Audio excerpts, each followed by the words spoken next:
Hello everyone. This is my final video for the year 2012 that will be about the election. I'm going to discuss some good news and some bad news, as well as my overall analysis of it. But first things first, I am proud to say that I voted for Gary Johnson for President of the United States. I make no apologies for it whatsoever. Not to say I agreed with him 100% on every single issue, but I do agree with him about 95, 96% according to that quiz. But anyway, it was one of the best votes I ever cast, aside of course from voting for Ron Paul. It's probably a vote that I'll remember for a very long time. I also voted pretty much a straight libertarian ticket. I didn't vote a straight ticket, but I looked at each name and I voted libertarian each time. Pretty much for every position that there was a libertarian running for it. I don't remember any names offhand except for Betsy Summers. She is a wonderful, intelligent woman. I witnessed her in a senatorial debate a number of years ago. I think it was back in '06 when she was running for a United States Senator here in PA. But yeah, I voted for her for Auditor General. And there were two races where the individuals running were running unopposed. I abstained from those races simply because I didn't like the candidates all that much. I didn't dislike them, but wasn't real impressed by them, and when there's no opponent, I just don't see any point whatsoever for voting in that election, in that race. In the race for Congress, in my congressional district, United States House Representative, I voted for the Democrats. I know, I voted Democrat. There's a first time for everything. I can honestly say it's the first time I ever voted against anyone. For one reason. I don't like Lou Barletta. I don't like politicians who vote for the National Defense Authorization Act. I don't like politicians who think it's okay to vote for the president's rights to use the military to detain me indefinitely without even charging me for a crime, and not giving me Miranda rights, not giving me any rights whatsoever. I don't like that, so for that reason I could not vote for Barletta. I did not want him to win re-election. That being said, obviously everybody knows Barack Obama has won. That's the bad news. The good news is Mitt Romney did not win. But that's not really news, is it? I knew as soon as they announced that the presumed Republican nominee would be Mitt Romney that Barack Obama was going to win. Everybody knew he was a joke of a candidate. Everybody knew he didn't stand a chance. Everybody knew that Ron Paul would have schooled Obama in the debates, and everybody ignored us and made fun of us and told us to go away. And then they begged us to vote for Mitt Romney. Yeah, big joke. But it looks like it wouldn't have mattered that much anyway, even if we had. Another kind of bad news, good news scenario. Gary Johnson it's looking like he won anywhere from 1 to 1.5%.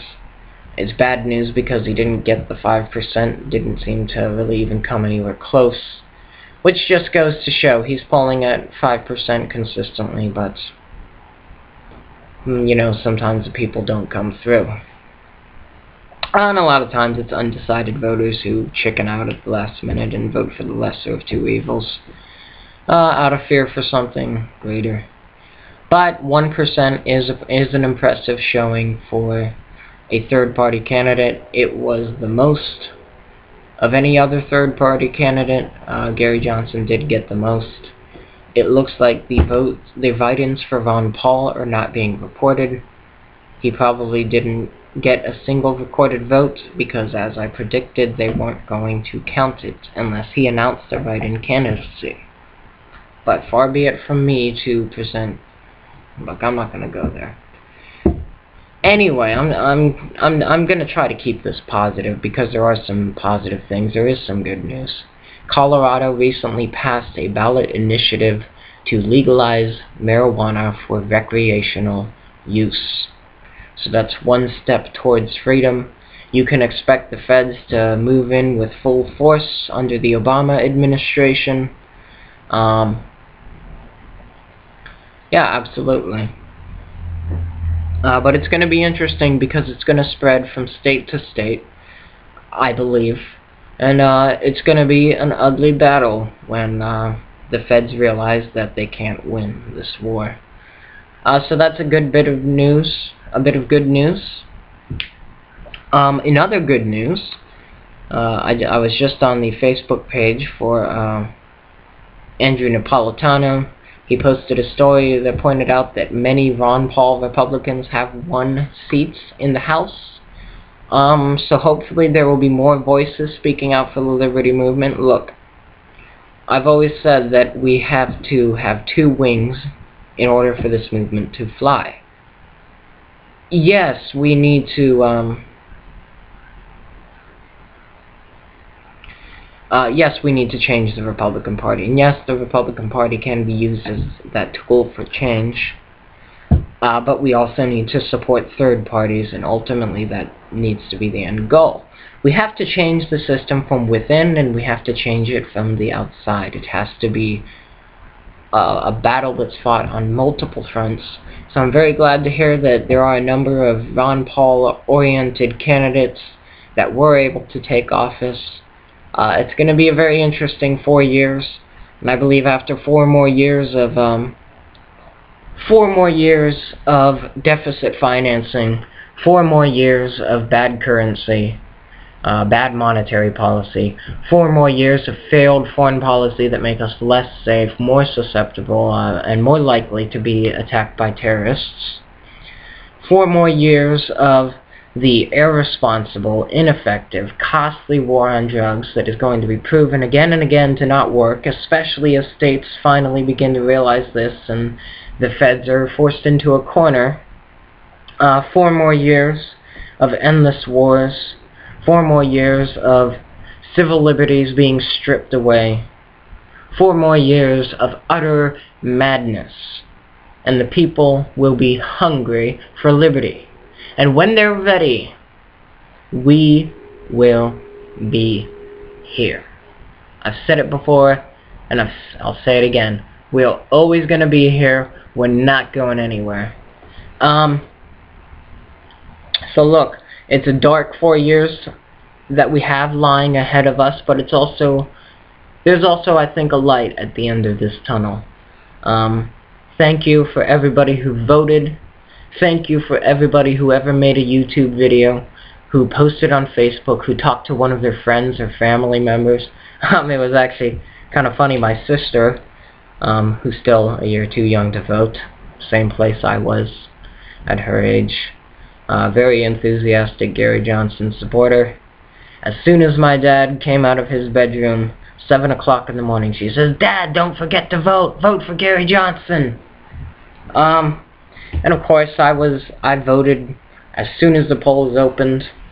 So thank you for everyone who went out and voted, who told a family or a friend about this movement, about this message. Thank you for everyone who made a YouTube video, everyone who participated in a Twitter bomb, who organized the Twitter bombs, who posted something on Twitter or MySpace or whatever social media you may choose to use. Everybody who donated. I donated a couple bucks even though I didn't have a couple bucks to spare. Everybody who donated, everybody who made it possible to even have a shred of what this campaign could have been. Thank you. You guys are the reason that this country is still alive and the reason it is opening its eyes. So, with that being said, I'm not sure what I'm going to do with this channel. I'll probably make it more issues-oriented. Talk about current events, issues, ideas, things of that nature. And to do whatever I can to expand the cause of liberty, which doesn't die with one election, I assure you. But thank you very much, all of my subscribers, all the people who liked my videos, all the people who commented, showed your support. I might not have always been able to respond to you, but know that you are on my mind. Thank you. Thank you for everything you have done. God bless you. And God help America.